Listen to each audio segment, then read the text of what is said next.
Hi doctor. Hello అమ్మ. Doctor reports వచ్చినాయి కదా, ఎట్లా ఉన్నాయి?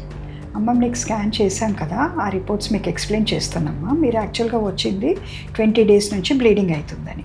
అవును. దానికి ముందు ఏమీ ట్యాబ్లెట్స్ కానీ ఏమీ వేసుకోలేరు, కానీ పీరియడ్స్ రెగ్యులర్గా వస్తున్నాయి, కానీ 20 డేస్ నుంచి బ్లీడింగ్ అవుతుందని చెప్పారు. కానీ స్కాన్ రిపోర్ట్లో అమ్మ మీకు ప్రెగ్నెన్సీ ప్రోడక్ట్స్ ఉన్నాయని ఉంది. సో మీరు నిజం చెప్పాలమ్మా, నిజం చెప్తేనే నేను మీకు హెల్ప్ చేయగలను. అసలు మీరు ట్యాబ్లెట్స్ కంపల్సరీ వేసుకొని ఉంటారని నా ఉద్దేశం.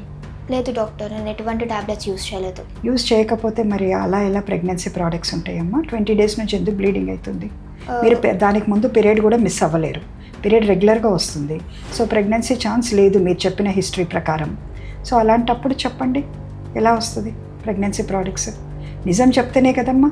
ఎస్ డాక్టర్, నేను యూజ్ చేశాను టాబ్లెట్స్. ఎలా తీసుకున్నారు?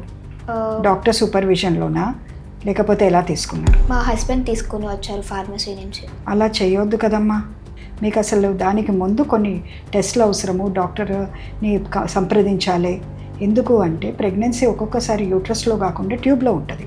అలా ట్యూబ్లో ఉందా యూట్రస్లో ఉందా మీకు ఎలా తెలుస్తుంది? మనం స్కాన్ చేసి చూడాలి. స్కాన్ చేస్తే యూట్రస్లో ప్రెగ్నెన్సీ శాక్ కనిపించినప్పుడు మీ డాక్టర్ అడ్వైస్ మీద ట్యాబ్లెట్స్ ఎలా వేసుకోవాలి ఏంటి అన్నది తెలుస్తుంది. సో దానివల్ల ఏంటంటే ఒకవేళ మీరు ట్యూబ్లో ఉండి ట్యాబ్లెట్లు వేసుకున్నారనుకోండి, మీకు తెలియక ట్యాబ్లెట్లు వేసుకున్నప్పుడు మీరు సడన్గా షాక్లో వస్తారు. అండ్ అప్పుడు సర్జరీ అవసరం పడుతుంది. పేషెంట్ షాక్లో వస్తే అప్పుడు ట్యూబ్ తీసేయాల్సిన అవసరం పడుతుంది. అండ్ ఒక్కొక్కసారి బ్లడ్ ట్రాన్స్ఫ్యూషన్స్ కూడా ఇవ్వాలి.